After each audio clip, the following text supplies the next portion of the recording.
योगी जी के बोलने से कुछ नहीं होगा, इतिहास को प्रमाण चाहिए, प्रमाण से होगा। और ये प्रमाण हम दे के रहेंगे। ऐसे नहीं तो केस चल रहा है कोर्ट में, उसका निर्णय हो जाएगा जल्दी। योगी जी के छिपाने से और राजभरों का इतिहास नहीं छिप सकता है। वो इतिहास चमकता है और सूरज की तरह से चमकेगा। इतना विस्तृत और बृहद इतिहास है। सुहेल देव जी राणा प्रताप और शिवाजी से किसी मामले में कम उनका इतिहास नहीं है। योगी जी कितने बड़े नाटककार हैं वो तो सभी जानते हैं। कासिम ने भारत पर पहला आक्रमण जो किया था 712 ईस्वी में, उसके बाद से देखते जाइए कि जहाँ जहाँ हमारी लड़ाई हुई है मुसलमानों से हुई है, विदेशी आक्रमणकारियों से हुई है। उसके पहले शक हूण और हूणों से हुई है। तो हमने कभी भी विदेशी आक्रमणकारियों को परआश्रय नहीं दिया।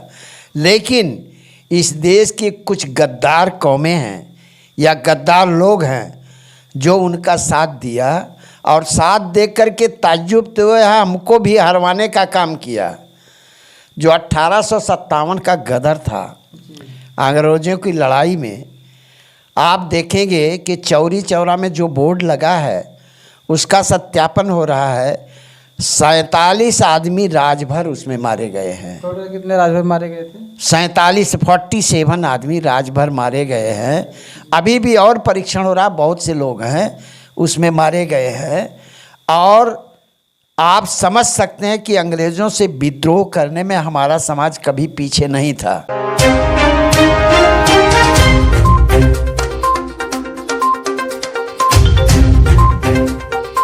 नमस्कार, स्वागत है आप सभी के राजभर एक्सप्रेस में। आज हम एक ऐसे इतिहासकार के पास बैठे हैं जिन्होंने राजभर समाज के उत्थान के लिए, राजभर समाज की छुपी हुई इतिहास को इन्होंने उजागर किया है। और आज राजभर समाज आज अस्तित्व में आ गया है और अपने अस्तित्व को पहचानते हुए आज हर फील्ड में आगे बढ़ रहा है।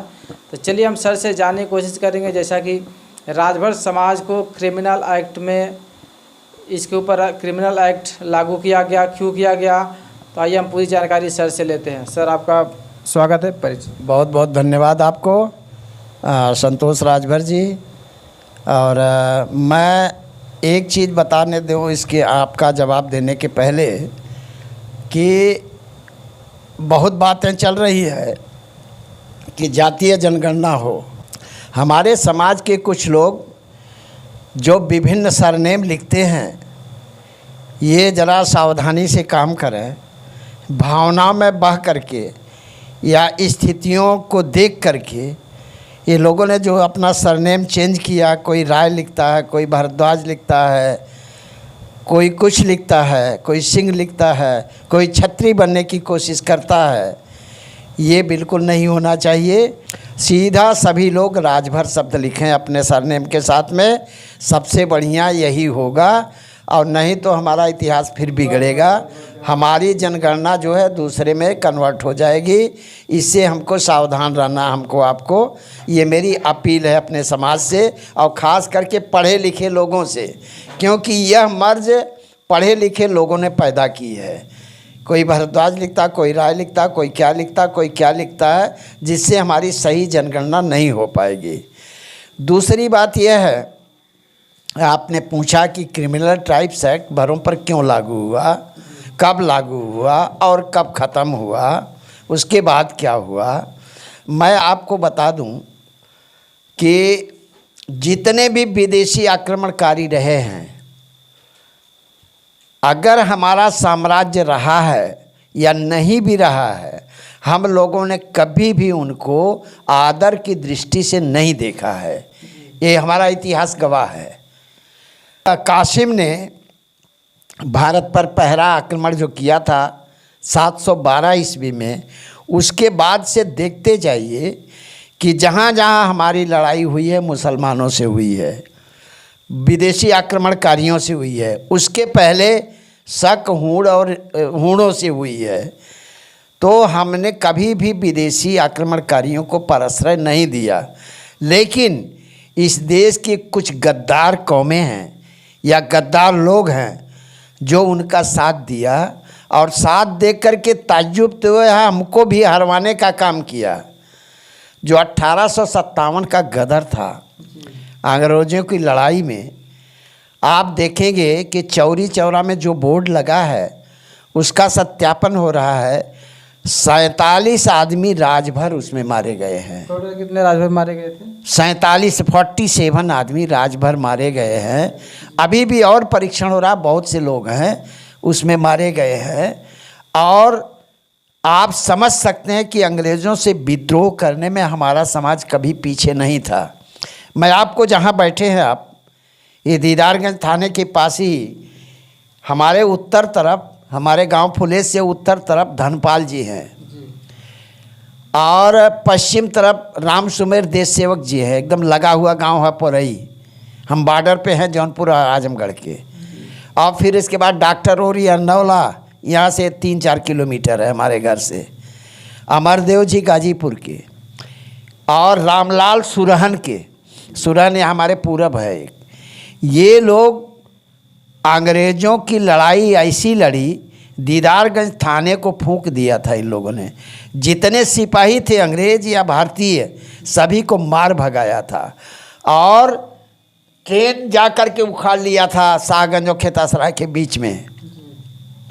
इतना बड़ा काम किया था जिससे नाराज होकर के सरकार ने हमारे पास क्रिमिनल ट्राइब्स एक्ट लागू कर दिया।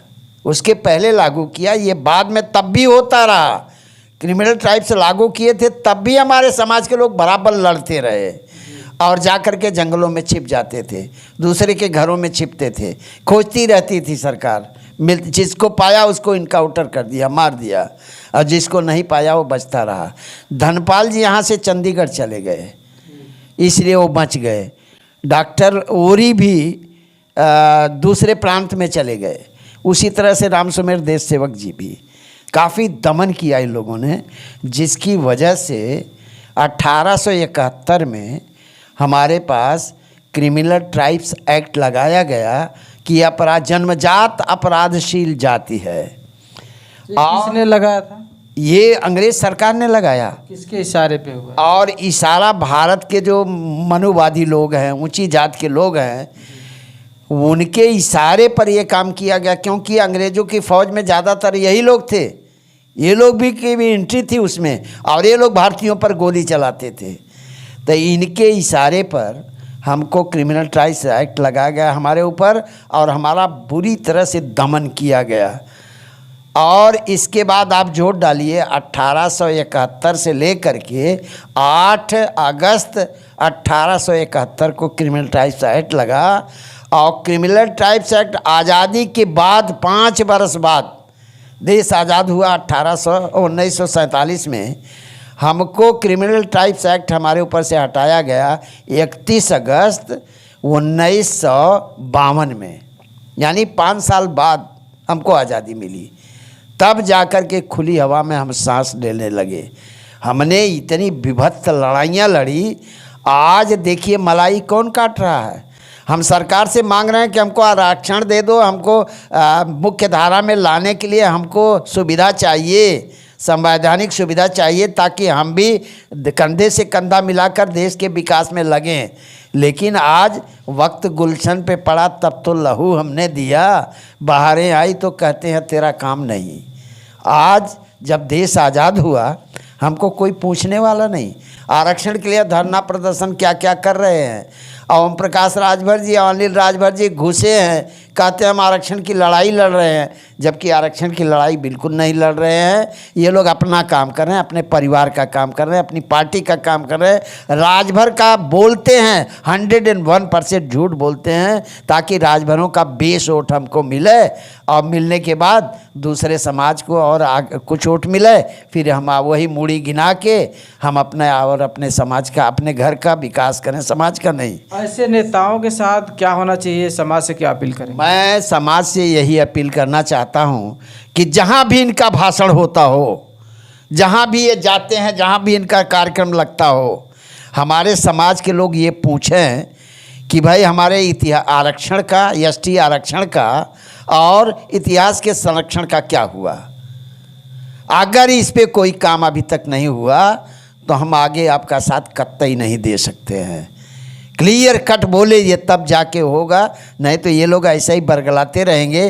कितने हमारे नौजवान तो आज पढ़ाई लिखाई नहीं कर रहे हैं, कितने बेचारे घूम रहे हैं ऐसे ही, नौकरी नहीं मिल रही है, घर का नमक तेल नहीं चल रहा है, तो कितने तो सुसाइड कर रहे हैं।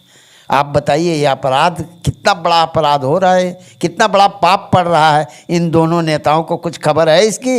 ये तो अपना मंत्री बन के गाड़ी लेकर के घूम रहे हैं इधर उधर, इनको इसका कुछ ख्याल है कि हमारे बच्चे जो यूनिवर्सिटी कॉलेज से निकल रहे हैं डिग्रियां लेकर के, वो डिग्रियां क्या लेकर के चटनी बना के चाटें उसको, कहाँ जाए वो? कोई है सुनने वाला, देखने वाला? इसलिए नेता लोग, ओम प्रकाश बोलते हैं हम योगी जी से मिले थे आरक्षण के विषय में।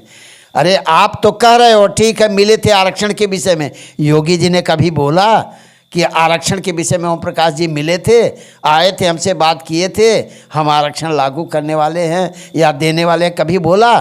तब हम सच मानेंगे कि ओम प्रकाश सही बोल रहे हैं। योगी जी क्यों नहीं बोलते, ओम प्रकाश क्यों बोलते हैं? योगी जी को बोलना चाहिए। योगी जी राजभर तो बोल ही नहीं रहे हैं, सुहेलदेव के नाम के साथ राजभर सब लगा ही नहीं रहे हैं। इसका कारण ये है कि ओम प्रकाश राजभर और अनिल राजभर का मौन स्वीकृति है इसमें। जैसा कि अभी आपने एक बात बोली है, सरनेम छिपा रहे योगी जी, तो एग्जाम्पल के तौर पे देखा गया है जो बहराइच में विजय दिवस का जो कार्यक्रम था उसमें सुहेलदेव के आगे राजभर शब्द नहीं बोलते हैं, और वहीं बिजली जो राजभर है उनको पासी बताते हैं, लाखन जो राजभर है उनको पासी बताते हैं। ये चीज़ बोलने के लिए उनको कैसे हो जाता है? योगी जी कितने बड़े नाटककार हैं वो तो सभी जानते हैं, और मैं फिर से कहता हूँ कि ज़्यादा दिन ये राज चलने वाला नहीं है। योगी जी भी एक दिन नीचे आएंगे। दारा नहाना जमना सिकंदर सा बादशाह, तख्ते जमी पे सागरे आए चले गए।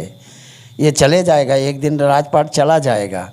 योगी जी जो बोलते, उनको पता है अच्छी तरह से कि सुहेलदेव राजभर थे, लेकिन बिजली का, अगर योगी जी बड़े विद्वान हैं इतिहास के, मैं ऐसा बिल्कुल नहीं मानता हूँ। योगी जी बिजली पासी कैसे बोल सकते हैं? उन्होंने बाराबंकी गजेटियर पढ़ा क्या? लखनऊ गजेटियर पढ़ा क्या? और इंडियन एंटीक्वायरी पढ़ा क्या? योगी जी क्या जानते हैं उसके विषय में? योगी जी के बोलने से कुछ नहीं होगा, इतिहास को प्रमाण चाहिए, प्रमाण से होगा, और ये प्रमाण हम दे के रहेंगे। ऐसे नहीं तो केस चल रहा है कोर्ट में, उसका निर्णय हो जाएगा जल्दी। योगी जी के छिपाने से राजभरों का इतिहास नहीं छिप सकता है, वो इतिहास चमकता है और सूरज की तरह से चमकेगा। इतना विस्तृत और बृहद इतिहास है। सुहेलदेव जी, राणा प्रताप और शिवाजी से किसी मामले में कम उनका इतिहास नहीं है, लेकिन योगी जी जो उसका सरनेम छिपा रहे हैं वो ऐसा चलेगा नहीं, बिल्कुल नहीं चलेगा। और हमने किताब जो लिखी है, भारत का विस्मृत अजेय योद्धा सम्राट सुहेलदेव भर, उसमें पूरा प्रमाण दे कर के हमने लिखा है कि कितनी ऑथेंटिसिटी है इनकी जात को लेकर के। जो आज बरगलाया जा रहा है ये कतई नहीं होने पाएगा। धन्यवाद सर। तो दोस्तों, जैसा कि देखा आपने राजभर समाज के इतिहास के बारे में, जिन्होंने पूरी कहानी लिख दी, पूरी कहानी जो है इतिहास है, पूरा इतिहास इन्होंने आज एक दर्पण के रूप में आज सबके सामने इन्होंने रख दिया है। तो आप सभी इनकी किताबों को पढ़ें, और राजभर समाज के इतिहास के साथ जो छेड़छाड़ हो रहा है कतई बर्दाश्त नहीं किया जाएगा। तो इसी के साथ मिलते हैं अगले वीडियो में। जय हिंद, जय भारत।